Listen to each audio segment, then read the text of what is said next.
तो प्रिय बंधु, आज हम सब मिलकर श्रीमद् भागवत गीता साधक संजीवनी का पाठ सुनने जा रहे हैं। इसको शुरू करते श्री गणेश वंदना से। गजाननं भूतगणाधिसेवितं कपितजम्बूफलचारुभक्षणम् उमासुतं शोकविनाशकारकम् नमामि विघ्नेश्वरपादपङ्कजम् शान्ताकारं भुजगशयनं पद्मनाभं सुरेशं विश्वाधारं गगनसदृशं मेघवर्णं शुभाङ्गं लक्ष्मीकान्तं कमलनयनं योगिविद्यानगम्यं वन्दे विष्णुभवभयहरणं सर्वलोकैकनाथनं। त्वमेव माता च पिता त्वमेव बन्धुश्च सखा त्वमेव विद्या द्रविडं त्वमेव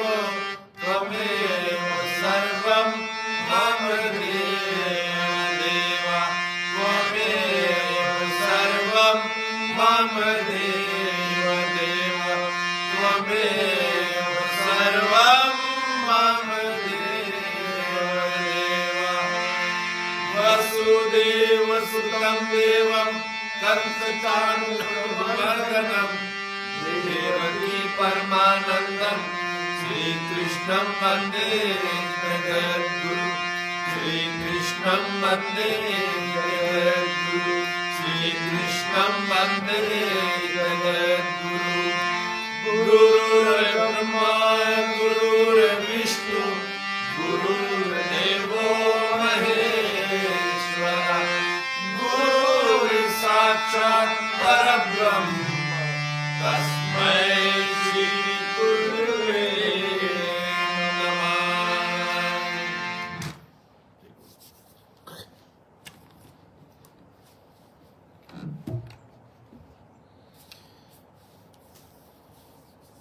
तो प्रिय बंधु, हम लोग साधक संजीवनी के अर्जुन वाच का 54 श्लोक लेकर चलते हैं।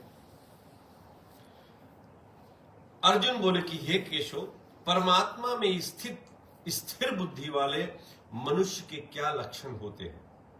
वह स्थिर बुद्धि वाला मनुष्य कैसे बोलता है, कैसे बैठता है और कैसे चलता है?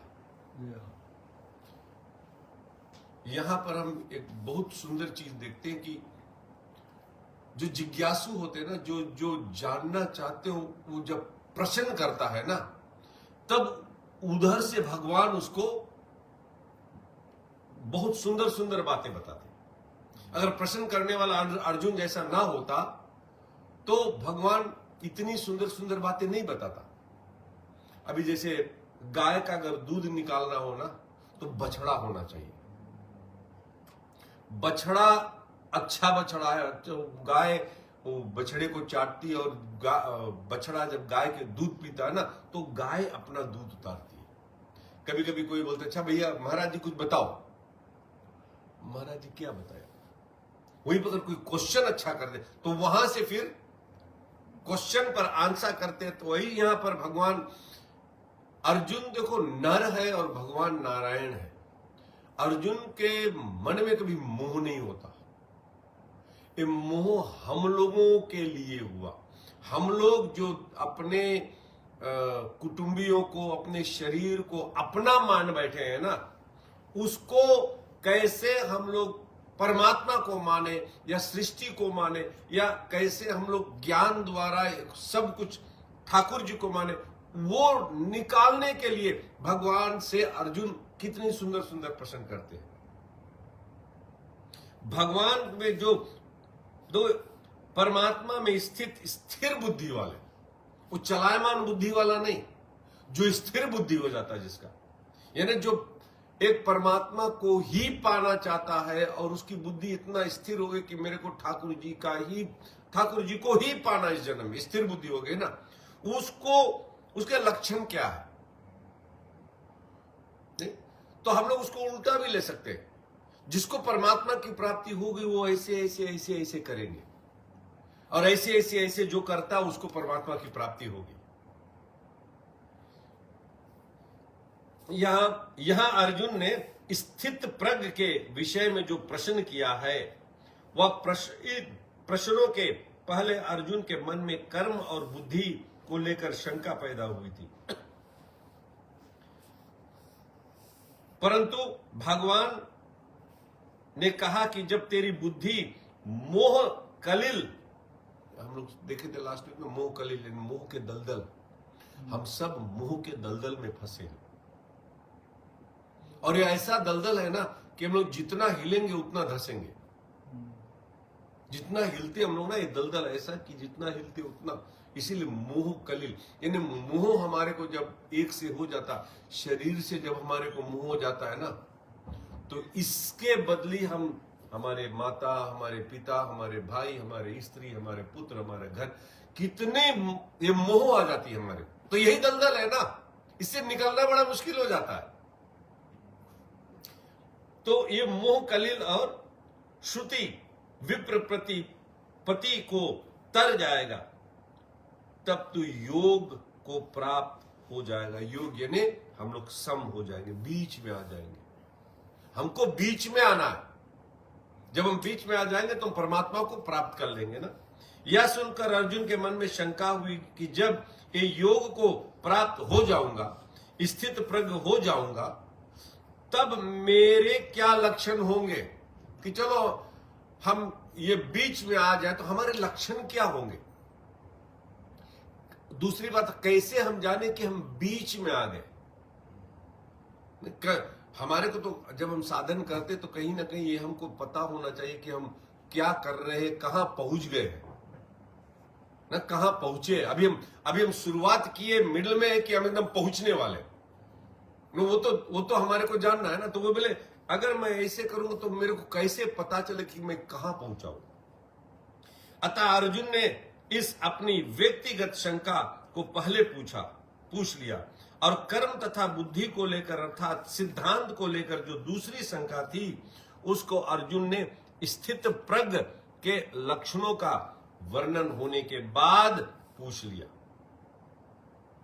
यहां पर एक क्वेश्चन उन्होंने पूछा, उसमें 2-3 भाग कर दिए। एक क्वेश्चन ही नहीं पूछा, उन्होंने 2-3 भाग कर दिए।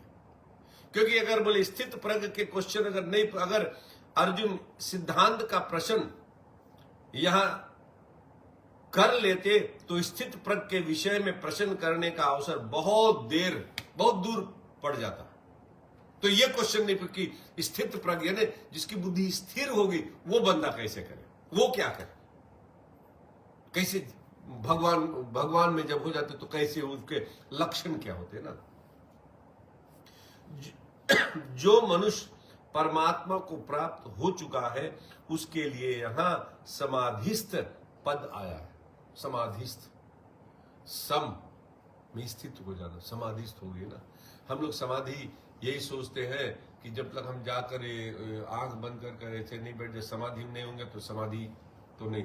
यहां पर भगवान ये कहते हैं कि हम मिडिल में आ जाए तो हम समाधिस्थ हो जाते हैं। सम यानी मिडिल में आ गए ना तो हम समाधिस्थ हो गए, ना इधर ना उधर।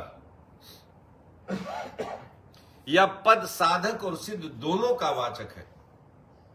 स्थित प्रज्ञस्य, ये पद साधक और सिद्ध दोनों का वाचक है। जिसका विचार दृढ़ है, जो साधन से कभी विचलित नहीं होता, ऐसा साधक भी स्थित प्रज्ञ यानी स्थिर बुद्धि वाला है। स्थित प्रज्ञ कैसा इंसान है? बोले वो जिसका विचार दृढ़ है। एक बार दृढ़ कर लिया कि मेरे को ठाकुर जी के पास ही जाना, बस दृढ़ कर ले, दृढ़ विचार है। और जो साधन से विचलित नहीं होता, अपने साधन से वो कॉम्प्रोमाइज नहीं करता। हम लोग साधन में बहुत कॉम्प्रोमाइज करते हैं। दुनिया को खुश करने के लिए हम कॉम्प्रोमाइज करते हैं कि हम यहां ये नहीं, फिर हम विचलित हो जाएंगे। हाँ, जो वर्ड है ना विचलित, जब कॉम्प्रोमाइज हो जाएंगे तो विचलित हो जाएंगे ना, फिर हिल जाएंगे। और भरोसा नहीं कि फिर से ट्रैक पे आएंगे भी नहीं। वो सही, और आएंगे भी तो कितना दिन, उतना तो वेस्ट हो गया ना, जितना दिन पटरी से उतर गए उतना तो हमारा वेस्ट हो गया ना। तो जो ऐसा होता है स्थित प्रज्ञ है और परमात्मा तत्व का अनुभव होने से जिसकी बुद्धि स्थिर हो चुकी है, ऐसा सिद्ध भी स्थित प्रज्ञ है। अतः यहां स्थित प्रज्ञ शब्द से साधक और सिद्ध दोनों के लिए कहे गए हैं। दोनों, साधक भी और सिद्ध भी। आप साधक हो, बीच में आ गए तो आप स्थित प्रज्ञ, और आप सिद्ध हो गए तो भी आप स्थित प्रज्ञ। साधक और सिद्ध यहां दोनों के लिए। यहां शंका होती है कि अर्जुन ने तो समाधिस्थ्य पद से सिद्ध स्थित प्रज्ञ की बात ही पूछी है, पर भगवान ने स्थित प्रज्ञ के लक्षणों में साधकों की बात क्यों कही? स्थित प्रज्ञ यहां पूछा कौन है, लेकिन भगवान ने साधक के विषय में बता दिया कि साधक क्या क्या है, साधक कैसे, तो वो क्यों है? बोले इसका समाधान है कि ज्ञान योगी साधक की तो प्राय साधन अवस्था में ही कर्मों से उपरत हो जाती है। जो ज्ञानी होते हैं ना, उस साधन अवस्था में ही कर्म छोड़ देते हैं। जो ज्ञानी होते हैं कर्मों से उपरत हो जाते हैं ना, अपने आप को कर्म से अलग कर लेते। कर्म करते हैं लेकिन अपने आप जैसे वो उनमें लिप्त नहीं होते ना। सिद्ध अवस्था में वह कर्मों से विशेष उपराम हो जाता है। भक्ति योगी साधक की भी साधन अवस्था में जप, ध्यान, सत्संग, स्वाध्याय आदि भगवत संबंधी कर्म करने की रुचि होती है और इनकी बहुलता भी होती है। सिद्ध अवस्था में तो भगवत संबंधी कर्म विशेषता से होती है, और जो भक्ति के मार्ग में चलते तो जो भगवत संबंधी कर्म है जिसको कहते हैं, जो हमारे नजर में कर्म है, जैसे जप, ध्यान, सत्संग, स्वाध्याय, भगवत संबंधी कोई भी, तो ये क्या है, वो विशेषता से होने लग जाती है और ढेर करने लग जाते हैं, विशेषता से होने लग जाती है। इस तरह ज्ञान योगी और भक्ति योगी दोनों की साधन और सिद्ध अवस्था में अंतर आ जाता है, पर कर्म योगी की साधन और सिद्ध अवस्था में अंतर नहीं आती। जो कर्म योगी वो साधन और सिद्ध में नहीं फर्क होता, क्योंकि कर्म योगी शुरू से कर्म करता है और एंड तक कर्म ही करते रहता है। कर्म योगी जो कर्म करते ही रहता है, वो हटता नहीं है। इनका दोनों अवस्थाओं में कर्म करने का प्रवाह ज्यों का त्यों चलता रहता है, कारण कि साधन अवस्था में उसका कर्म करने का प्रवाह रहा है और उसके योग पर आरूढ़ होने में भी कर्म ही खास कारण है। अतः भगवान ने सिद्ध के लक्षणों में साधक जिस तरह सिद्ध हो सके उसके साधन भी बता दिए हैं, और जो सिद्ध हो गए हैं उनके साधन भी बता दिए हैं। जो सिद्ध हम लोग जो भगवान की भक्ति कैसे करनी चाहिए वो बताते हैं, और करते करते जब भगवान को पा चुके हैं वो उसके लक्षण भी भगवान यहां बताते हैं।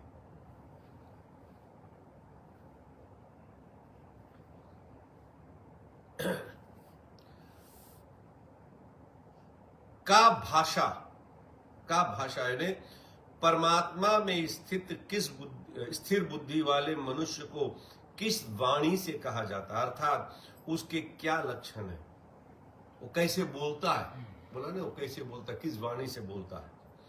और स्थित धी किम प्रभावेश, या स्थिर बुद्धि वाला मनुष्य कैसे बोलता है, इसका उत्तर भगवान ने 56वें-97वें श्लोक में दिया है। किमासित, या कैसे बैठता है, अर्थात संसार से किस तरह उपराम होता है।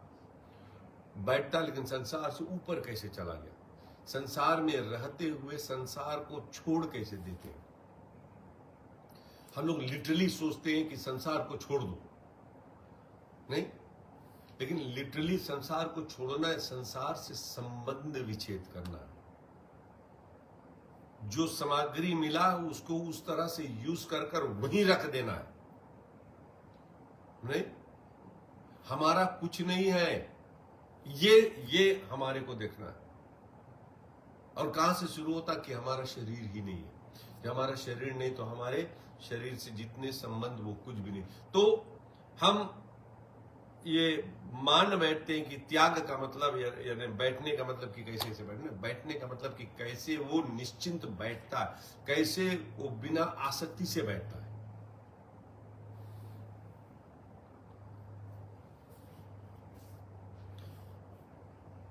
कैसे बोलता है, कैसे बैठता है और कैसे वह चलता है। अब भगवान आगे के श्लोक में अर्जुन के पहले प्रश्न का उत्तर देते हैं। श्री भगवान उवाच। श्री भगवान बोले, हे पृथानंदन, जिस काल में साधक मनोगत संपूर्ण कामनाओं को अच्छी तरह त्याग कर देता है और अपने आप से अपने आप में ही संतुष्ट रहता है, उस काल में वह स्थित प्रज्ञ कहा जाता है। बोले, जिस काल में साधक मनोगत संपूर्ण कामनाओं को, मन में जो उत्पन्न होने वाले संपूर्ण कामनाओं को त्याग देता है। ये आज ही मैं स्वामी जी की बात सुन रहा था। हम लोग क्या करते हैं, हम लोग मन में उठने वाले कामना, हम लोग सोचते हमारे में कामना, हमारा मन हमारे बस में नहीं है, मन बहुत भागा करता है। स्वामी जी बोले, तेरा मन है ही नहीं यार, भागने दो उसको।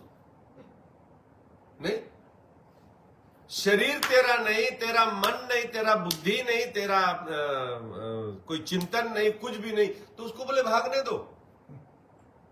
तू बैठकर भगवान का भजन कर। जो मैं हूं ना, जो अंतःकरण है, उसको भगवान में लगाए रखो। मन भागता है, भागने दो उसको। मन से जब हम संबंध जोड़ लेते हैं ना, तब हम बोलते हैं कि यार हमारा मन है ही नहीं। बोले आप बैठकर ठाकुर जी का स्मरण करने लगो, वही यहां कहते मनोगत संपूर्ण कामनाओं का अच्छी तरह त्याग कर देता है। अच्छी तरह से जो कामना, तो बोले ये मेरा नहीं, नहीं ये मेरा नहीं है, ये मेरा नहीं है, हम तो ठाकुर जी के। ये जो दिमाग में आता है, ये मेरा नहीं है। बड़ा सुंदर कहते, बोले पत्थर, अगर आप देखा पत्थर वहां पर है, पत्थर अगर गर्म हो तो आपसे कोई मतलब नहीं, पत्थर अगर ठंडा हो तो आपसे कोई मतलब नहीं। पत्थर तो दूसर चीज है ना। ऐसे ही अगर हमें जान जाए कि शरीर दूसर चीज है, तो शरीर में होने वाले विकार से बोले आपको कोई मतलब ही नहीं। वो गर्म हो या ठंडा हो, आपसे है हार्ड। क्यों हम लोग जन्म जन्मांतर से बोलते हैं ना, मेरा है, मेरा है, मेरा है, मैं हूं या मैं हूं, है? तबे तो सत्संग करते करते हमको ये पता चल जाए कि हम लोग यहां सब टेम्परेरी है। जानते हैं हम लोग सब जानते हैं कि हम टेम्परेरी है। किसी से भी पूछो, बोलो आप मरोगे, सब बोलेगा हाँ कभी ना कभी तो मरेंगे। नहीं, कोई नहीं बोलेगा नहीं हम तो चिरंजीवी है। मैं सब बोलेंगे कि हाँ हम जाएंगे, कब जाएंगे ये पता नहीं, लेकिन उस जहां हम जाएंगे उसके लिए हम कुछ प्रयत्न नहीं करते, कुछ साधन नहीं करते। वही यहां कहता है। और बोले जो अपने आप में ही संतुष्ट रहता है, अपने आप से अपने आप में ही संतुष्ट, जब आपके कामनाओं से कोई लेना देना नहीं है तो आप मस्ती में रहोगे। हम लोग कामना करके ही इतना स्ट्रेस होते, जो और ऐसी कामना करते कि जो कभी होने वाला भी नहीं, ऐसी बड़ी बड़ी चिंताएं हम लोग करते जो कभी हमारे को वो आएगा नहीं। हम लोग चिंता किसके करते, कि तो पास्ट की, तो फ्यूचर की। पास्ट जो है वो तो चली गई, उसको उस पर मिट्टी डालो, और जो आने वाला उसको क्या पता कि आएगा। यही दुई में हम लोग अपना प्रेजेंट गवा देते, अपना अभी का वक्त। इसीलिए यहां कहते जो अपने आप से और अपने आप में संतुष्ट रहता है, मस्ती से ठाकुर जी का भजन करते हो हर समय। ठाकुर जी की दुनिया। स्वामी जी को कहते हैं बोले आपके समझ में आए या ना आए, पहले चीज मान लो कि कोई भी जो दिखता हो भगवान है, जो दृश्यमान है सब भगवान है। मान लो, अभी समझ में आए ना आए कोई बात नहीं, लेकिन मान लो कि सब ठाकुर जी है और वास्तव में वही बने हैं, वही बने हैं। उस काल में वह स्थित प्रज्ञ कहा जाता है, जो इस काल में ऐसे सब कामनाओं को त्याग देता, अपने आप में संतुष्ट होता, उसको स्थित प्रज्ञ कहते हैं। बता दिया भगवान ने ना स्थित प्रज्ञ किसे कहते हैं।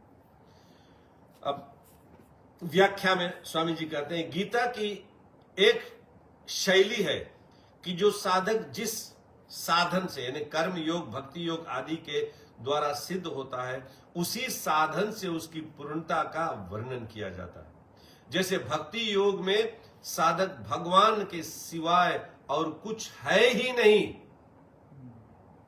अभी जो मैंने कहा कि जो भक्ति योग, हम लोग जो भक्ति योग, तो ऐसे जो भगवान के सिवा और कुछ है ही नहीं, जो दिखे वो भगवान, भगवान के सिवा कुछ है, ऐसी अनन्य योग से उपासना करता है। जो भक्ति योग में ऐसे कि भगवान के सिवा कुछ नहीं। अतः सिद्ध अवस्था में वह संपूर्ण प्राणियों में द्वेष भाव से रहित हो जाता है। तो जो भक्त है उसको कैसे जाने कि सिद्ध हो गया है? वो सिद्ध ऐसे पता चलता कि किसी से द्वेष नहीं करता, कोई से, किसी से दुश्मनी है, किसी से द्वेष ही नहीं करता। समझ लो कि भक्ति योग में सिद्ध हो गया है। अर्जुन ने पूछा था ना कि कैसे स्थित प्रज्ञ हो और कैसे सिद्ध, कैसे माने कि सिद्ध हो गया। जब और उल्टा कर दो कि जब हमारे मन में किसी के प्रति द्वेष ही ना आवे। देखो हमारे से लोग द्वेष करेंगे, वो हम नहीं रोक सकते। हमारे को हम लोग बोलते हैं कभी कभी ना, किसी को आप देखा नहीं, बोले इसको हम नहीं लाइक करते, बोले इसके चेहरा में नहीं अच्छा लगे, इसके देखते हमें खून खोल जाए, लोग कहते हैं ना। तो चेहरा से आपको, बेचारा का चेहरा वो थोड़े बनाया वैसे ना, तो ठाकुर जी ने बनाया। हम लोग ऐसी सी बातों पर उसके दूसरों से वो द्वेष करते। लेकिन यहां पर कहते जी आप जब द्वेष रहित हो जाते हो ना, तब जान लेना आप स्थित प्रज्ञ हो गए, जो भक्ति योग है। ज्ञान योग में साधक स्वयं को गुणों से सर्वथा असंबद्ध एवं निर्लिप्त देखता है। ज्ञान मार्ग के गुणों से, सतोगुण, रजोगुण, तमोगुण, इन गुणों से हम ऊपर उठ गए, इससे निर्लिप्त हो गए, ऐसा ज्ञान मार्गी देखता है। अतः सिद्ध अवस्था में वह संपूर्ण गुणों से सर्वथा अतीत हो जाता है। उसकी सिद्ध अवस्था क्या कि गुणों से अतीत हो गया, ना रजोगुण है, ना सतोगुण है, ना तमोगुण, उससे अतीत हो गया। ऐसे ही कर्म योग में कामना के त्याग की बात मुख्य कही गई है। कर्म योग में कामना की बात कि मैं ये कर लूं, ये कर लूं, ये कर लूं, उसकी मुख्यता है। अतः सिद्ध अवस्था में वह संपूर्ण कामनाओं का त्याग कर देता है। यह बात इस श्लोक में बताई गई। जब सिद्ध अवस्था हो जाती तो संपूर्ण कामना जो त्याग कर लेता, समझ लो कर्म योग में सिद्धि हो गया इसको। इन पदों का तात्पर्य यह हुआ कि कामना ना तो स्वयं में है और ना मन में ही है। यह भगवान जो पद यहां बताए हैं, बोलो उसमें कामना ना मन में है और ना स्वयं में। स्वयं यानी आत्मा में कामना नहीं है, और ना मैं में और ना मन में है। कामना तो आने जाने वाली है और स्वयं निरंतर रहने वाला। कामना एक कामना कर रुकती नहीं ना, वो आई और चली गई, आई और चली गई। देखो स्वामी जी कहते हैं ना कि हमारे को अगर किसी चीज की कामना हो और वो कामना पूरी जब होती है ना, तो हमारे को सबसे जस्ती सेटिस्फेक्शन उस समय होती है कि नहीं? उस पल में होती जब कामना हमारी पूरी होती है, तो हम उस समय एकदम हैप्पी हो जाते हैं। हम सोचते हैं हमारी कामना यहां पूरी होगी, लेकिन वास्तव में हम उस समय कामना रहित हो जाते हैं। खाली एक क्षण के लिए, उस क्षण के लिए कि मेरा ये कामना पूर्ण हो गया, आई एम डन। घर खरीदना, मैंने घर खरीद लिया, आई एम डन। अब हम सिटी खरीदेंगे, हम वो खरीदेंगे, फिर कामना आ गई, दूसरा कामना आ गई ना। सबसे जस्ती सेटिस्फेक्शन उस समय मिलती है जब कोई कामना आपके खत्म होती है, कामना पूरी हो जाती, तो उस समय आप आनंद पाते हो उस क्षण के लिए। लेकिन फिर और कामनाएं, हमारे कामना तो लाइन बनाकर खड़ी है, फिर दूसरा कामना है, फिर आप उथल पुथल, वो आई, सेट आ गया, हाँ अब बैठेंगे आराम से पैर ऊपर करके फिर पैर ऊपर करते, फिर अच्छा हमारे मोटर थोड़ा गड़बड़, मोटर खरीद लें, दूसरा आ गया। तो ये कामना जैसे जैसे आती हमारे को ना, वैसे वैसे हम उसमें फंसते ही चले जाते हैं। लेकिन कामना जब पूरी होती उस समय एकदम आनंद हमारे को अनुभव होता है। क्यों? उस समय हम कामना रहित होते उस क्षण के लिए। अगर व्यक्ति कामना के अंडर में रहेगा तो वो कभी स्थित प्रज्ञ हो ही नहीं पाएगा। नहीं ना। हाँ, कामना तो आने जाने वाली है और स्वयं निरंतर रहने वाला, स्वयं जो आत्मा वो निरंतर रहने वाला। कई छोटे से अभी तक हम लोग कामना किए, छोटे से तो मोटर गाड़ी की कामना करते थे, टॉयज की नहीं, आज वो कामना है ही नहीं। तो कामना आने जाने वाली और आप निरंतर, आप वही हो जो उस समय मोटर के लिए रो रहे थे, आज बड़ी बड़ी मोटर हो गई है। नहीं, आप वही हो, आप में चेंज नहीं आया, लेकिन कामना बदल गई ना। अब आप उस छोटे मोटर के लिए रोगे नहीं, कामना बदल गई ना। वही अगर अतः स्वयं में कामना कैसे हो सकती? स्वयं में नहीं होती। मन एक कारण है और उसमें भी कामना निरंतर नहीं रहती। मन में भी कामना निरंतर नहीं रहती, आते जाती है, प्रत्युक्त उसमें आती है। मनोगतान, अतः मन में भी कामना कैसे हो सकती है? मन में भी कामना नहीं हो सकती, बट कैसे? बोले परंतु शरीर, इंद्रियां, मन, बुद्धि से तदात्म होने के कारण मनुष्य मन में आने वाली कामनाओं को अपने में मान लेता है। हम शरीर से जब संबंध मान लेते हैं ना कि शरीर मेरा है, शरीर मैं हूं, शरीर मेरे लिए है, तब कामना आए तो हम सोचे हमारे में कामना आएगी, मेरे में कामना आया।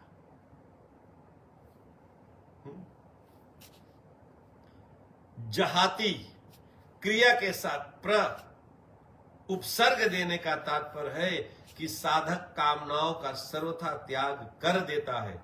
किसी भी कामना का कोई भी अंश किंची मात्र भी नहीं रहता। कोई भी कामना केवल जब आप पूरी हो जाए ना, तो वो कामना सर्वथा त्याग हो जाती। घर मिल गया तो फिर आप घर के अभी उस समय फिर आप वो नहीं सोचोगे ना, उसका सर्वथा त्याग हो जाता है। फिर आप दूसरे कामना में खड़े हो जाते हो। अपने स्वरूप का कभी त्याग नहीं होता और जिसने अपना कुछ भी संबंध नहीं है, जिससे अपना कुछ भी संबंध नहीं है, उसका भी त्याग नहीं होता। त्याग उसी का होता है जो अपना नहीं है पर उसको अपना मान लिया है। त्याग उसी का होता है जो अपना नहीं है लेकिन अपना मान लिया। शरीर को हमने अपना माना, घर द्वार मोटर परिवार उनको हम अपना माना, तब ऐसे ही कामना अपने में नहीं है पर उसको अपने में मान लिया है, या मान्यता का त्याग करने का ही यहां प्रजहाति पद से कहा गया। भगवान बोले ममता को त्याग दो, एक कामना को त्याग दो, अपने में नहीं है।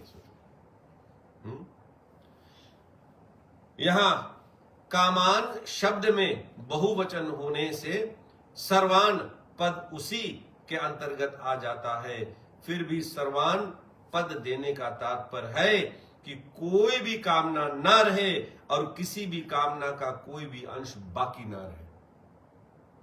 वही अपने आप से अपने आप में ही संतुष्ट रहे, कोई भी कामना नहीं। आत्मनियो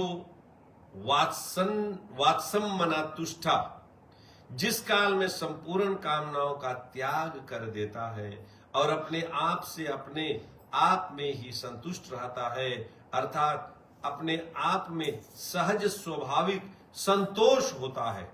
संतोष दो तरह का होता है, एक संतोष गुण है और एक संतोष स्वरूप है।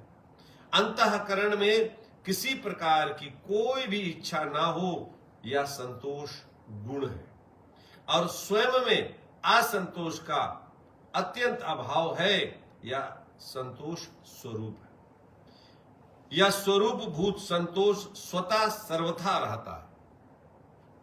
हमारे में जो स्वरूप संतोष सदा सर्वथा रहता है, का जो हमारे जो आत्मा है कुछ नहीं मांगे, उसके कोई कामना ही नहीं, वो स्वरूप है ना। स्वरूप कभी कुछ नहीं चाहता, उसमें कभी कामना होती ही नहीं, तो स्वतः ही बोले संतोष है, संतोष रूप तो स्वतः ही है। यह स्वरूप भूत संतोष स्वतः सर्वदा रहता है। इसके लिए कोई अभ्यास या विचार नहीं करना पड़ता है। स्वरूप के लिए कोई विचार नहीं करना पड़ता है। स्वरूप भूत संतोष में प्रज्ञा यानी बुद्धि स्वतः स्थिर रहती है। स्थित प्रगस्त्य दोन्यते, स्वयं जब बहुशाखाओं वाली अनंत कामनाओं को अपने में मानता था, तो यहां कुछ बोले, स्वयं जब बहुशाखाओं वाली, बहुत ढेर शाखा वाली, यहां वहां यहां वहां यहां वहां, और अनंत कामना, हमारी एक कामना नहीं है, अनंत कामना। ये बड़ा वो डेंजरस चीज है कामना, यही हमको खा जाती है। एक जाती है और कई खड़े रहते हैं, ये कभी खत्म नहीं होती। मुझे ना गर्म हो गया भाई, बता दो। कामनाओं को अपने में मानता था, उस समय भी वास्तव में कामनाएं अपने में नहीं थी, स्वयं स्थित प्रज्ञ ही था। जब अपने में हम कामना मानते थे, उस समय भी कामना नहीं रहा, क्योंकि स्वयं में कामना नहीं, स्वरूप में कामना नहीं रहती ना। परंतु उस समय अपने में कामनाएं मानने के कारण बुद्धि स्थिर न होने से यह स्थित प्रज्ञ नहीं कहा जाता था, अर्थात उसको अपनी स्थित प्रज्ञता का अनुभव नहीं होता था।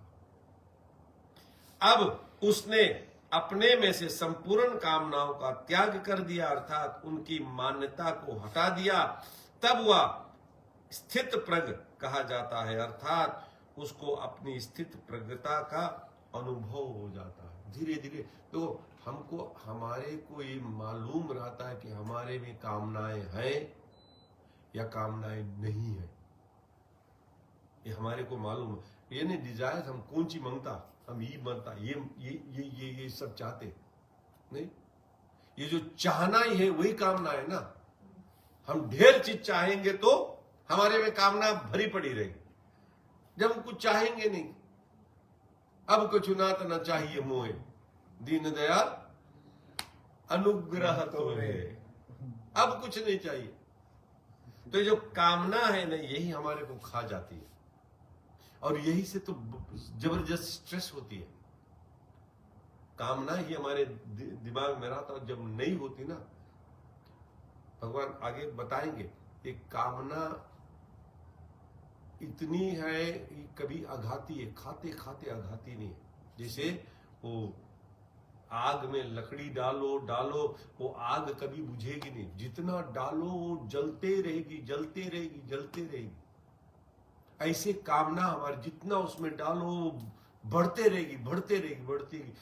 मनुष्य खत्म हो जाएगा लेकिन कामना खत्म नहीं होगा, और कामना के कारण ही हमारे को पुनर्जन्म हम लोग लेते रहेंगे। कामना को ही हमारे को रोकना है, और कैसे कामना को हम भगवान के चरणों में अपनी बुद्धि लगा दे, मन लगा दे, जो चाहे सारा का सारा चीज भगवान के चरणों में दे दो। और अगर हमें जान जाए, कामना हमारा जब शांत कब होगा, जब हमें जान जाए कि कुछ भी हमारे साथ जाने वाला नहीं है, हम सब कुछ यहीं छोड़ के जाएंगे, शरीर को भी यहीं छोड़ कर जाएंगे।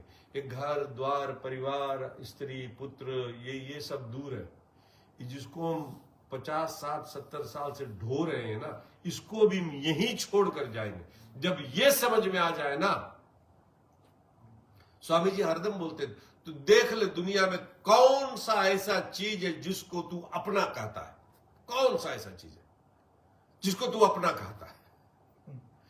बाल के बराबर भी चीज नहीं जो जिसको तू अपना कहता, क्योंकि कोई भी चीज रहने वाला नहीं। एंड रिजल्ट देखो ना, एंड में कोई नहीं जाएगा, है? फोकना तलक जाएंगे, वो बटन दबाकर लौट आएंगे पीपल, कोई सब तो नहीं जाता। शरीर फिर नेक्स्ट डे राखी बटोर कर लेकर चल देंगे, राखी को बिसरवा कर खत्म हो जाएगा। वही बोले आप देखो, तब जब आप जान जाओगे कि कुछ भी जानने वाला नहीं, तो फिर आप क्यों बटोरेंगे, क्यों इतना जितना भगवान ने दिया है उस, हम लोग कहते हैं जो भगवान दिया उसका भोग करो। तो संसारी लोग बोलते हैं ना, इसका खूब भोग लो। वो भोगने का वो केवल घुमा दो, भोगो नहीं, उसका उपभोग करो, उसका उपभोग करो। जिस तरह से तेरे को वो मिला है उपभोग, यानी सब कुछ भगवान को अर्पण कर कर उसको यूज करो। गाड़ी अभी मेरी, हम सोचे भैया भगवान जी गाड़ी आपकी है, मैं आपके गाड़ी को ले जा रहा हूं, उपभोग हो गया ना। अब मैं चला रहा हूं, भोग हो गया, भोग हो गया ना कि मैं चला रहा हूं, वो भोग हो गया। क्या घर मेरा, ये सब कुछ ठाकुर जी का घर, हमारा ठाकुर जी का मंदिर है, उसमें बढ़िया से रहो, उनका भजन करो, एक दिन यही सब छोड़कर चले जाना, तो कामना फिर खत्म होती जाएगी। हम सब चीज को अपना मानते हैं और अपना बटोर कर अपने पास रखना चाहते हैं, इसलिए कामना की झड़ी लगी रहती है, एक गई दूसरी, दूसरी गई तीसरी गई, ये लगा ही रहता है कामना। और कामना के कारण ही यहाँ पर जो भगवान, कामना के ही कारण हम बार बार जन्म लेते हैं, बार बार जन्म लेते हैं, इसी को मिटाना है। साधक तो बुद्धि को स्थिर बनाता है, परंतु कामनाओं का सर्वथा त्याग होने पर बुद्धि को स्थिर बनाना नहीं पड़ता, वह स्वतः स्वाभाविक स्थिर हो जाती है। हम लोग ट्राई करते बुद्धि को स्थिर बनाना, लेकिन बुद्धि स्थिर नहीं होगी, क्योंकि कामना है ना। कामनाओं का त्याग हो जाए, बुद्धि स्थिर हो जाएगी। कामनाओं का त्याग हो गया, बुद्धि स्थिर हो जाएगी। बुद्धि भाग इसलिए रही क्योंकि हमारे में कितने ढेर कामनाएं हैं ना, वही यहां भगवान कहते हैं। कर्म योग में साधक का कर्मों से ज्यादा संबंध रहता है, उसके लिए योग में आरूढ़ होने में भी कर्म कारण है। इसलिए कर्म योग का कर्मों के साथ संबंध साधक अवस्था में भी रहता है और सिद्ध अवस्था में भी। सिद्ध अवस्था में कर्म योगी के द्वारा मर्यादा के अनुसार कर्म होते रहते हैं। सिद्ध अवस्था हो जाए, कर्म योग जो होते ना, वो मर्यादा में रहकर काम करते रहते, कर्म करते रहते, लेकिन अपने लिए नहीं करते और ठाकुर जी के लिए करते, समाज के लिए करते।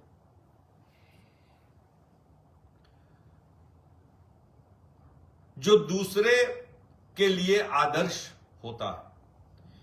इसी बात को भगवान ने चौथे अध्याय में कहा है कि कर्म योगी कर्म करते हुए निर्लिप्त रहता है, अर्थात निर्लिप्त रहते हुए ही कर्म करता है।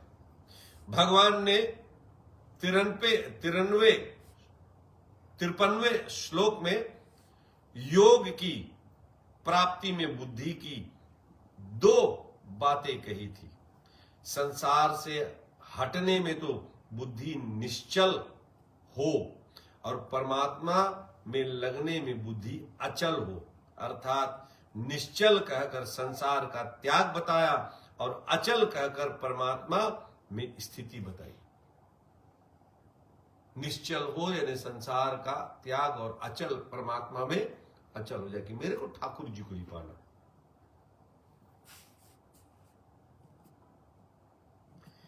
यही दो बातों को लेकर यहां यदा और तदा पद से कहा गया है कि जब साधक कामनाओं से सर्वथा रहित हो जाता है और अपने स्वरूप में ही संतुष्ट रहता है, तब वह स्थित प्रज्ञ कहा जाता है। तात्पर्य है कि जब तक कामना का अंश रहता है तब तक वह साधक कहलाता है, और जब कामनाओं का सर्वथा अभाव हो जाता है तब वह सिद्ध कहलाता है। जब तक कामना है और वो प्रयास कर रहा है तब तक साधक है, जब वो कामनाओं का सब त्याग हो जाता तो वो सिद्ध हो गया। इन्हीं दो बातों का वर्णन भगवान ने इस अध्याय की समाप्ति तक किया है। संसार का त्याग बताया और फिर इन पदों से परमात्मा में स्थिति बताई है। यहां बताते हैं कि हम संसार का त्याग करें और परमात्मा में कैसे हमारी स्थिति हो। पहले कर्म योगी संसार का त्याग करते और परमात्मा में स्थित होते हैं। बोल बाके बिहारी लाल की। एक स्वामी जी का कीर्तन है ये, गाइए। हाँ, मेरे को अच्छा लगा वो।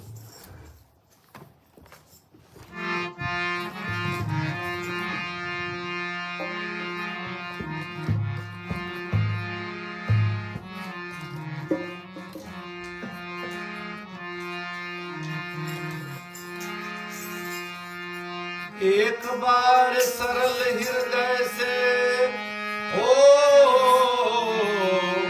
एक बार सरल हृदय से स्वीकार करो प्रभुआ, मैं हूँ केवल आपका, आप हो मेरे नाथ।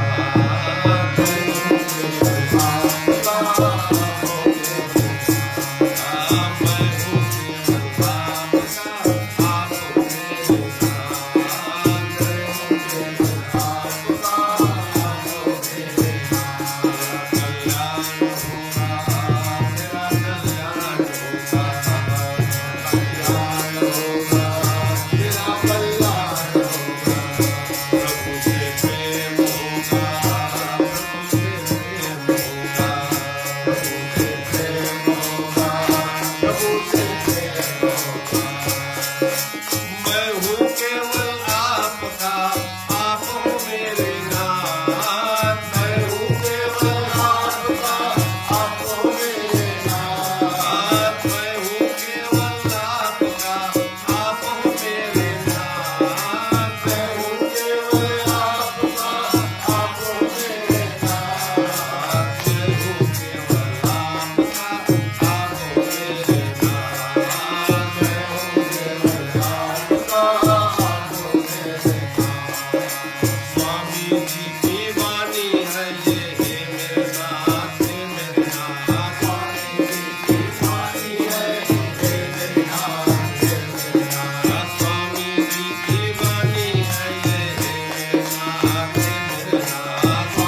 स्वामी जी का महामंत्र है, मैं आपका हूं, हे मेरे नाथ, हे मेरे नाथ, मैं आपका हूं।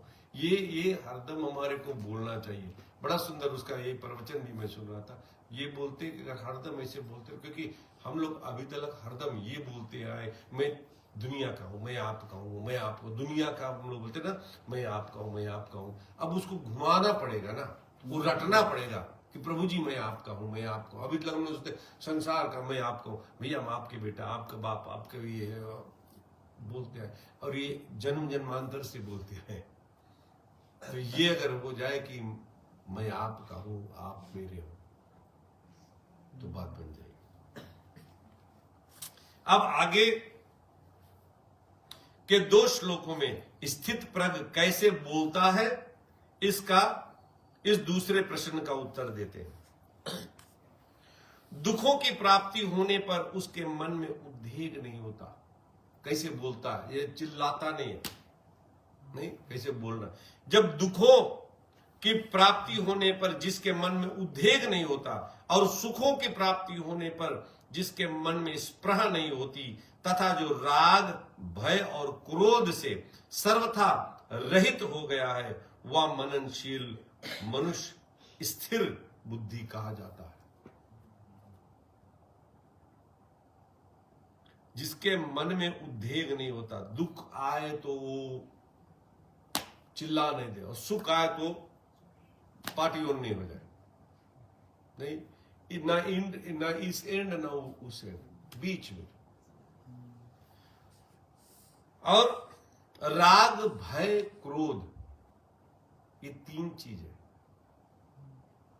यही हम लोग, राग मतलब किसी चीज को हम अपना मान लिया, ये मेरा है, नहीं, उससे राग हो गया। और फिर ये मेरे से बिछड़ ना जाए, ये भय रहती है हमारे को। और जब बिछड़ जाता है ना, तो हमारे को क्रोध आती है। तो ये राग, भय, क्रोध, ये 3 चीज हम जिससे राग करते हैं ना, उसी का भय होता है, और उसी के लिए हमारे को क्रोध होता है।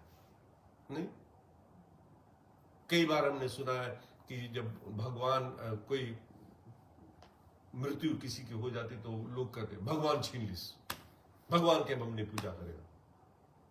और राग रहा उससे, उसको अपना माना रहा ना, फिर मरने का भय था, मर गया ना, अब भगवान पर आप गुस्सा कर रहे हो, क्रोध आता है। भगवान तो बीच में कहीं आते ही नहीं, भगवान तो है ही नहीं, कहीं आता ही नहीं, भगवान को कुछ लेना देना ही नहीं है। वो तो आत्मा है, साक्षी है, उससे हाँ, तो लेना देना ना, आपकी जितनी सांस पहले से आप लेके आए थे, सांस पूरी हो गई, आप चले गए, खत्म।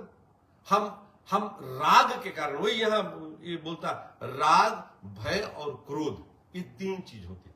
कितने लोग तो कहते हैं भगवान को भजना ही छोड़ गया जब से हमारा ये मर गया, भगवान से हम एकदम एनिमी हो गए हैं।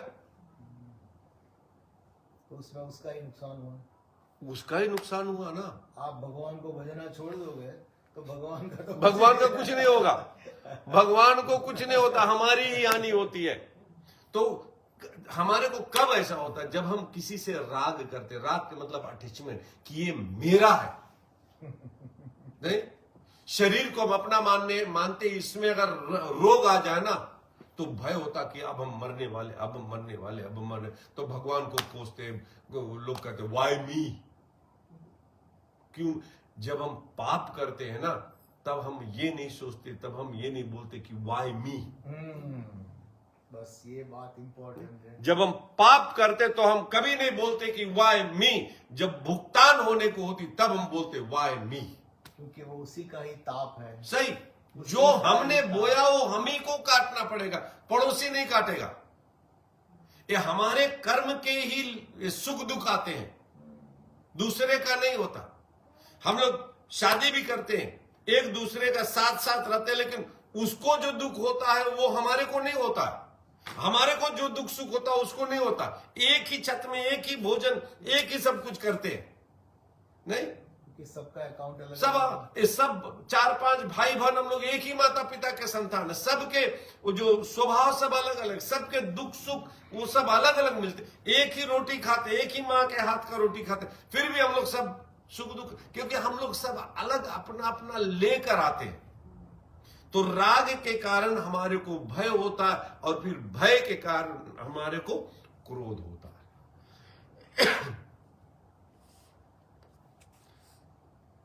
तो जो राग भय क्रोध से सर्वथा रहित हो जाता है, आप किसी से राग करना छोड़ दो कि सोचो ये ठाकुर जी का है, आखिर में जाएगा।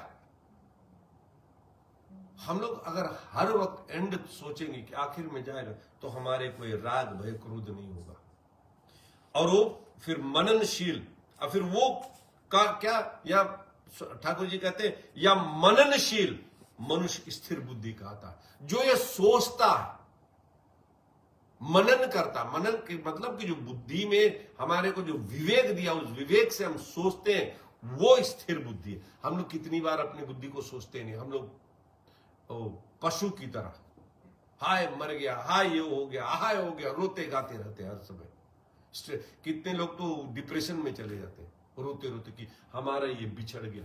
अरे मृत्यु लोक, यहां सब मर रहे, वो मरा तू भी मरेगा, कोई रुकने वाला नहीं। लेकिन हम लोग इतने बुद्धि, अपना विवेक नहीं यूज करते, तभी तो यह भगवान मननशील, मननशील का मतलब जो हमेशा स्मरण करता, हमेशा अलर्ट रहता कि मेरे को क्या करना है, कब करना है, अपने आप को संभालता, जो उसको यह मननशील कहते हैं, वो स्थिर बुद्धि आता होता है। हम अपने आप को ही कंट्रोल कर सकते, दूसरों को नहीं। बुद्धि को हम ही कंट्रोल कर सकते, दूसरा कोई नहीं उसको कंट्रोल कर सकता, और दूसरा भी आपकी बुद्धि को नहीं कर सकता, नहीं कर सकता। और राग जितना प्रबल होगा उतना भय आपका बढ़ता ही जाएगा। सही, और उतना क्रोध भी होगा। आपने लकड़ी, जलती हुई लकड़ी हाथ में पकड़ रही है, सामने वाला कह रहे हैं तुम छोड़ दो तो तुम्हारी जलन बंद हो जाएगी, हम छोड़ते नहीं है और जलते हैं। जलते हैं। ये बात, ये जो एक दूसरे से जुड़ी हुई है ना, बहुत गहरी है। वो एक दूसरे से इसीलिए जुड़ी हुई है कि आपको भय किस लिए लगता है, आपको क्रोध इसके बाद में क्यों आता है, क्योंकि आपका राग पहले आप प्रबल करते हो। अगर वो प्रबल नहीं करते, या तो पहले से आपकी बुद्धि में वो बात रहती कि भैया ये तुम अपने विनाश का कारण तुम खुद बनने जा रहे हो, जो डाली पे बैठे हो उसको मत काटो, नहीं तो धड़ाम से अभी तुम सीधे नीचे गिरोगे। सही। अर्जुन ने तो स्थित प्रज्ञ कैसे बोलता है, ऐसा क्रिया की प्रधानता को लेकर प्रश्न किया था, राइट। पर भगवान भाव की प्रधानता से लेकर उत्तर देते हैं। वो अर्जुन ने क्रिया को पूछा था कि कैसे काम, भगवान भाव बदल दिए ना। हम क्रिया करते हैं, क्रिया में भाव रहती है। एक क्रिया करते, अभी हम किसी का नौकरी करते हैं, फॉर्मेलिटी के तौर पर करते, तो उसमें भाव नहीं रहती हमारे बहुत। हम अपना काम करते कुछ, तो हमारे का अपने काम में भाव रहता है ना, कि नहीं अच्छा से करे, फिर हमें बार बार नहीं करना पड़े दूसरों का काम। वही यहाँ अर्जुन ने क्रिया के पे पूछा था, भगवान यहां भाव की प्रधानता कर दी है कि भाव, क्योंकि क्रियाओं में भाव ही मुख्य है। कोई भी क्रिया करो भाव ही मुख्य नहीं। आप बैठकर भगवान का भजन करो, उसमें भाव मुख्य है। क्रिया आप हरे कृष्ण कृष्ण कृष्ण हरे हरे, हरे राम राम राम हरे हरे, ये क्रिया है। लेकिन भाव क्या कि ठाकुर जी का हरे कृष्ण कृष्ण कृष्ण हरे हरे, हरे राम। वो भाव से अगर भगवान का ध्यान करते हो तो भाव हो जाता है। क्रिया और भाव अलग अलग है। विदुर और विदुरानी जी का भाव एकदम प्रबल था ना, हाँ, एकदम प्रबल था। हाँ। तो भगवान को हस्तिनापुर छोड़ के वहां गंगा जी के किनारे जाना पड़ा, खाली उनके भाव से ही वो खींचे आ गए। क्रिया दुर्योधन ने भी वही किया था, भगवान के लिए ही बनाया था ना, लेकिन ये भाव नहीं था। विदुर ने भगवान के लिए बनाया था, वह भाव था। भगवान भागे भागे भाव के पास चले गए। क्रिया यहाँ दोनों ने भगवान के लिए लंच प्रिपेयर, क्रिया अलग और भाव अलग है। क्रिया के साथ भाव होनी चाहिए। क्रिया मात्र भावपूर्वक ही होती, क्रिया मात्र भावपूर्वक ही होती है। भाव बदलने से क्रिया बदल जाती है, अर्थात बाहर से क्रिया वैसे ही दिखने पर भी वास्तव में क्रिया वैसी नहीं रहती। उसी भाव की बात भगवान यहां कह रहे हैं। दुखों की संभावना और उनकी प्राप्ति होने पर भी जिसके मन में उद्वेग नहीं होता, अर्थात कर्तव्य कर्म करते समय कर्म करने में बाधा लग जाना, निंदा अपमान होना, कर्म का फल प्रतिकूल होना आदि आदि प्रतिकूलताएं आने पर भी उसके मन में उद्वेग नहीं होता। राइट? अगर कोई आप काम करो, उसमें आपको निंदा मिले, अपमान मिले, काम में बाधा लग जाए कुछ, तो भी मन में आपके कुछ उद्वेग नहीं होता, मन में आपके कुछ वो नहीं होता है, दुखी सुखी नहीं होते हो। कर्म योगी में मन में उद्वेग हलचल ना होने का कारण यह है कि उनका मुख्य कर्तव्य होता है दूसरों के हित के लिए कर्म करना, कर्मों को सांगोपान करना, कर्मों के फल में कहीं आसक्ति ममता कामना न हो जाए, इस विषय में सावधान रहना। देखो, हमको इसमें सावधान रहना है। यहां पर क्या कहते, हम लोग जो कर्म कांडी जो कर्म करते हैं ना, वो दूसरों के कर्म करते हैं, लेकिन उसके फल में कहीं आसक्ति ममता कामना ना हो जाए, वो देखना हमारे। और आए तो हाल बोलने नहीं, ठाकुर जी का है, क्योंकि हम अभी तक काम करते आए, हमारे को फल चाहिए, ये काम करेंगे ये फल होना, अब उसको घुमाना है, काम करना, फल नहीं चाहिए मेरे को। और ठाकुर जी तो ये काम करना और फल लाना ये बहुत इजी हमारे लिए है, और हर समय में ये करते हैं। नौकरी करते तो हम सोचते इतना पैसा आएगा ही आएगा हमारे को, वो एक्सपेक्टेशंस होती है। लेकिन यहां पर बोले कर्म के फल में आसक्ति नहीं रखो। आए ठीक है, हम उससे कुछ लेना देना, आ गया तो ठीक, नहीं आया तो ठीक, राइट? आसक्ति नहीं, उससे ममता नहीं रखना है, कामना ना हो जाए, ये बोले विशेष सावधान रहना है। हमको इसमें सावधान रहना है। भक्ति मार्ग में हमको अलर्ट रहना है, हर समय सावधानी। जैसे नहीं, ये भक्ति ये दो धारी तलवार है, इसमें अगर आप सावधान नहीं तो गिरे और खत्म हो गए, कुछ भी नहीं बचेगा। और अगर सावधान है तो आप सूरवीर की तरह चलते रहोगे। तो हर समय देखना है आपको कि मन हमारा कहां जा रहा है, ये इसमें फंसा तो नहीं है। और ऐसा करने से उनके मन में एक प्रसन्नता रहती है। और जब कोई उन्हें दुनिया के लिए, संसार के लिए करो तो प्रसन्नता आती कि नहीं, हमने अपनी ड्यूटी किया, हमारे को जो करना था। यहां तक कि हम भगवान से भी कभी ऐसे नहीं बोले कि भगवान हम आपके भक्ति कर रहे हैं, वो हम अपनी ड्यूटी कर रहे हैं। मनुष्य शरीर हमारे को मिला है, हमारे को ठाकुर जी की भक्ति करनी है, वो मैं कर रहा हूं। इन रिटर्न हम ये सोचे कि हम भगवान आपकी सेवा करते, तो हम ये सोचेंगे अच्छा इन रिटर्न हमारे को कुछ न कुछ चाहिए, कि हम कर रहे हैं ना, हमारे ठाकुर जी के, हम अपने ठाकुर जी के खुशी के लिए कर रहे हैं, हमारे ठाकुर जी प्रसन्न रहे, ये हम कर रहे हैं। ऐसी होनी चाहिए। हाँ, तो उससे बोले, उससे मन में प्रसन्नता रहती है? आप सुबह सुबह उठकर भगवान की आराधना कर लो, वो पूजा पाठ कर लो, जितना आपको करना था, अगर थोड़ा एक्स्ट्रा भी कर लिया तो आप दिन भर क्या करोगे? प्रसन्न रहोगे। दिन भर प्रसन्न रहोगे कि हाँ आज हमने थोड़ा ज्यादा कर दिया, और उसी का चिंतन चलता रहेगा। हाँ, सुबह सुबह करो तो उसी का चिंतन आएगा। है? दिन में भी अगर कुछ मौका मिला, हमने जाकर कुछ पढ़ लिया, तो और प्रसन्नता आएगी, आज हम ठाकुर जी के लिए ये कर लिए, ठाकुर जी के लिए, अपने लिए नहीं, ठाकुर जी के लिए कर रहे हैं। उस प्रसन्नता के कारण कितनी ही प्रतिकूलता आने पर भी उसके मन में उद्वेग नहीं होता। और वो जो प्रसन्नता रहेगी ना, निष्कामता के प्रसन्नता में, उसमें अगर कोई भी गड़बड़ी हो जाए तो आप उसमें उद्वेग नहीं होंगे, सुख दुख नहीं होंगे, आप दुखी नहीं होंगे, आपने कर दिया। सुखेशु विगत स्पृहा, सुखों की संभावना और उनकी प्राप्ति होने पर भी जिसके भीतर स्पृहा नहीं होती, अर्थात वर्तमान में कर्मों का सांगोपान हो जाना, तत्कालिक आदर और प्रशंसा होना, अनुकूल फल मिल जाना आदि आदि अनुकूलताएं आने पर भी उसके मन में यह परिस्थिति ऐसी ही बनी रहे या परिस्थिति सदा मिलती रहे, ऐसी स्पृहा नहीं होती, उसके अंतःकरण में अनुकूलता का कुछ भी असर नहीं होता।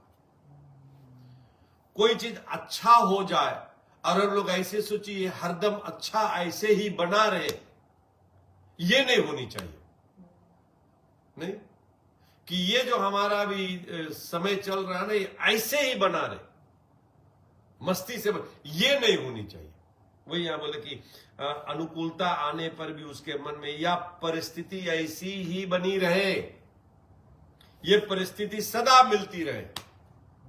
नहीं, ऐसा स्पृहा नहीं होता, ऐसा नहीं होना चाहिए, क्योंकि ये आते जाते रहेंगे, सुख दुख हानि लाभ मान अपमान ये आते जाते रहेंगे, इसमें फंसने वाली बात है। जो ऐसा हो तो उसके अंतःकरण में अनुकूलता का कुछ भी असर नहीं होता, उसके अंतःकरण में कुछ असर नहीं होता। वीत राग भय क्रोधा, संसार के पदार्थ का मन पर जो रंग चढ़ जाता है उसको राग कहते हैं। संसार के पदार्थ का रंग जो चढ़ जाता है कि ये मेरा है, ये मेरा है, ये बढ़िया है, वाह। तो जो रंग चढ़ जाता है कि मेरा और बढ़िया, वो जो रंग चढ़ गया ना, उसको राग कहते हैं। वही वाली बात आती है कि कोई चीज को देखकर आपको ऐसा लगता है कि कितनी सुंदर है, तो उस समय सोचो कि इसको बनाने वाला कितना सुंदर है, तो फिर उस व्यक्ति की सुंदरता के अंदर आप कभी भी खुश होकर उसी के अंदर नहीं फंसोगे। सही, क्योंकि आपका ध्यान फिर वहीं जाएगा। ये ठाकुर जी का ही है। सुंदर बना है तो ठाकुर जी का है। हमारे पास कुछ सुंदर है तो वो भी ठाकुर जी का है, ऐसे सोचो। तो और फिर ठाकुर जी का तो है, लेकिन एंड में सभी यही जाना है ना। वो स्वामी जी कहते घूम घुमा के एंड देखो, उसका एंड रिजल्ट देखो कि तो वो या चला जाएगा तेरे को छोड़कर, तू उनको छोड़कर चला जाएगा, दुई में इसको। और बोले हमको बहुत मेहनत नहीं करना पड़ता, बोले छोड़ना उसी का है जो छूट रहा है, सतत छूट रहा है। हम लोग जो सतत छूट रहा है उसको रोकने की कोशिश कर रहे हैं। शरीर हमारा सतत छूट रहा है। हम लोग बच्चे थे, अगर छोड़ो तो थोड़ा देर में, तो हम लोग बच्चे थे, चड्डी में घूम रहे थे, उस समय कहां चला गया, चला गया ना। तो सतत एक समान नहीं रहता, हरदम वो छोड़ना उसी को जो छूट रहा हमारे को, कि छूट रहा है, इसको जाने दो यार। हम जो जा रहा उसको पकड़ कर बैठते हैं, इसीलिए हमारे को सुख दुख होती है, हानि लाभ होती। तो यहां वही राग उसी को कहते हैं जिस बोले उस पदार्थ का मन पर रंग चढ़ जाता है कि ये मेरा है और बढ़िया है, रंग चढ़ गया ना। पदार्थों में राग होने पर अगर कोई सबल व्यक्ति उन पदार्थों का नाश करता है, उससे संबंध विच्छेद कराता है, उसकी प्राप्ति में विघ्न डालता है। कोई चीज अगर आपको सुंदर है और कोई आपसे स्ट्रोंग बंदा उस चीज को छीनना चाहे, उसमें विघ्न डाल ले कि इसको ना मिले, तो मन में भय होता है, तो वो भय आ जाता है। राग भय फिर क्रोध। अगर वह व्यक्ति निर्बल होता है तो मन में क्रोध होता है, निर्बल होता तो मन में क्रोध होता है। परंतु जिसके भीतर दूसरों को सुख पहुंचाने का, उनका हित करने का, उनकी सेवा करने का भाव जागृत हो जाता है, उसका राग स्वाभाविक ही मिट जाता है कि दूसरों की सेवा कर दे, है ये चलो है। अगर हमें बहुत पहले स्वामी जी के उसमें पढ़ा था, बोले अगर आपका कोई चीज हानि हो जाए, आपका कोई चीज चोरी हो जाए, तो उसमें आपको बहुत चिंता करने की नहीं है। बोलो जिसका था वो ले गया है। वो मेरे को हो गया। बोले जिसका था वो ले गया, उसके पीछे। आजकल तो जो कोई चोरी तो पुलिस क्या कहता, पहले आकर पूछता है। First question, do you have insurance? Insurance आपके वो किस चोर के पीछे भागेगा? और इतने बड़े जगत में चोर कहाँ क्या लेके अपना क्या? चला गया है, तो और पुलिस को और कोई काम नहीं है कि नहीं। आपकी चीज ढूंढने सही। के लिए वो भागे। तो ये बात मेरे को बहुत अच्छा लगा। स्वामी जी कहे कि अगर कोई चीज आपका गुम हो जाए या कोई चोरी कर रहा है, सोचो जो चोरी करा उसका वो था, वो ले गया। इतने दिन मेरे पास था, उसका था, वो ले गया। वो भी नहीं रखेगा ना, वो भी कहीं चला जाएगा। उसके पास भी सदा तो रहने वाला नहीं रहेगा ना, वो भी। तो ये बात मेरे को बहुत अच्छा लगा, बहुत अच्छा लगा। कोई चोरी हो गया कहीं तो वही बोले जो उनका स्वाभाविक राग मिट जाता है।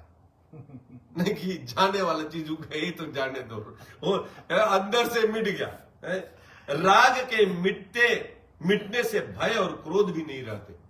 राग मिट गया तो भय और क्रोध, किस पर भय?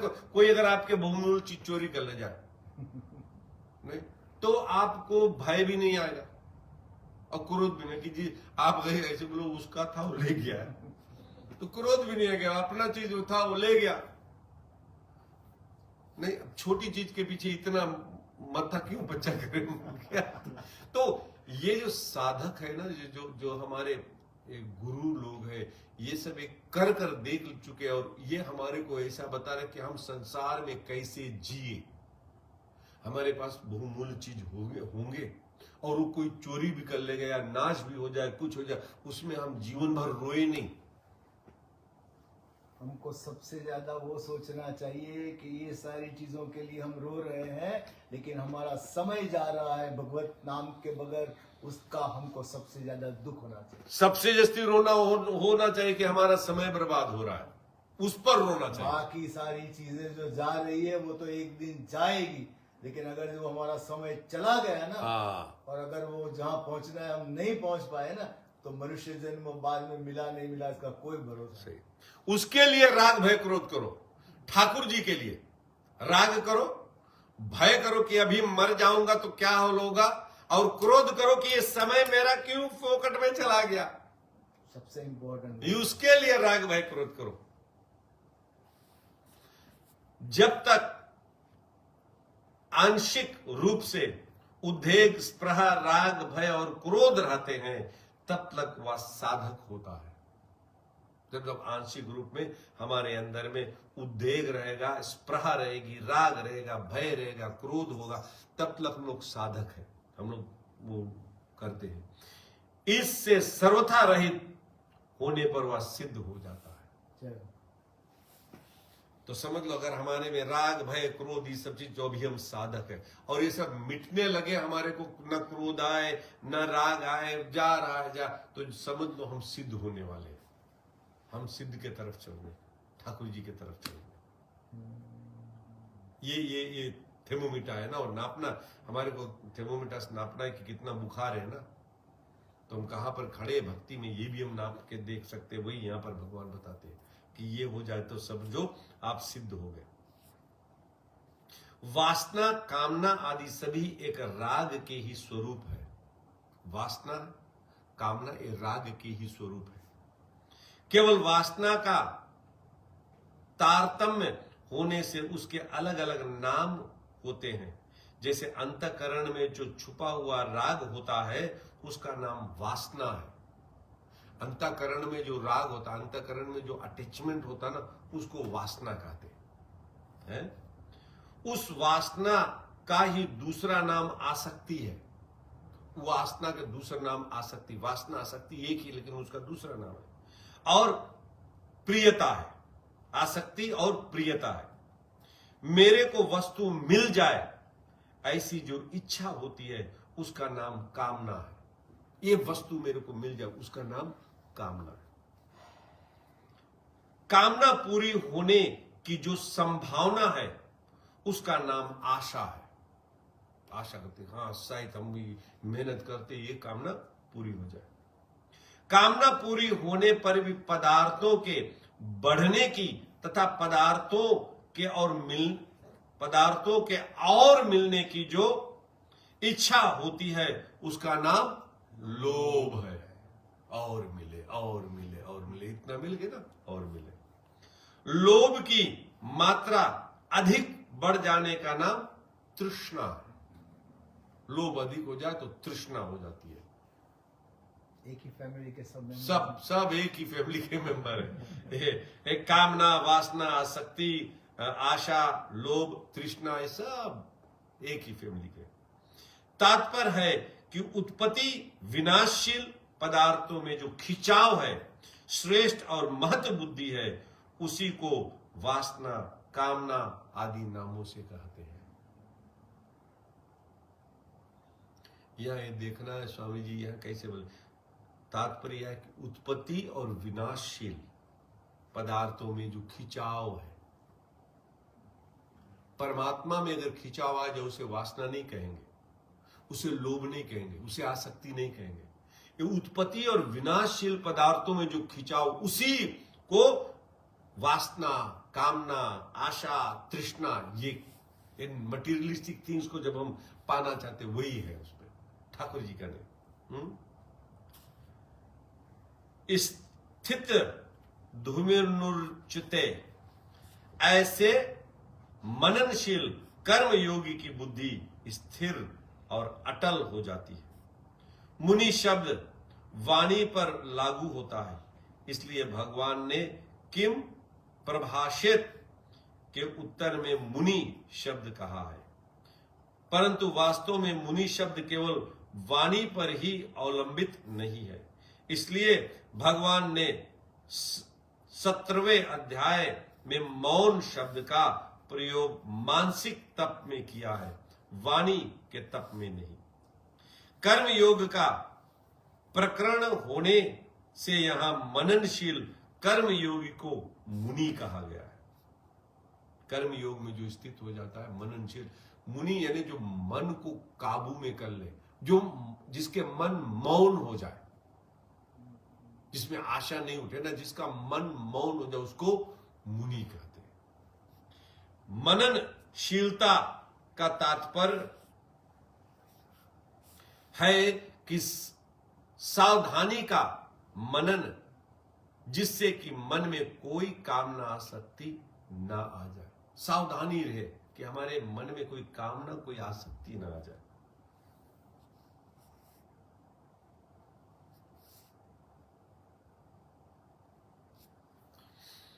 निरंतर अनासक्त रहना ही सिद्ध कर्म योगी की सावधानी है, क्योंकि पहले साधक अवस्था में उसकी ऐसी सावधानी रही है और इससे वह परमात्मा तत्व को प्राप्त हुआ है। मन के बस में कर लेने से कोई कामना इत्यादि न उत्पन्न हो, वो परमात्मा तत्व की प्राप्ति कर लेता है। बोल बांके बिहारी लाल की जय।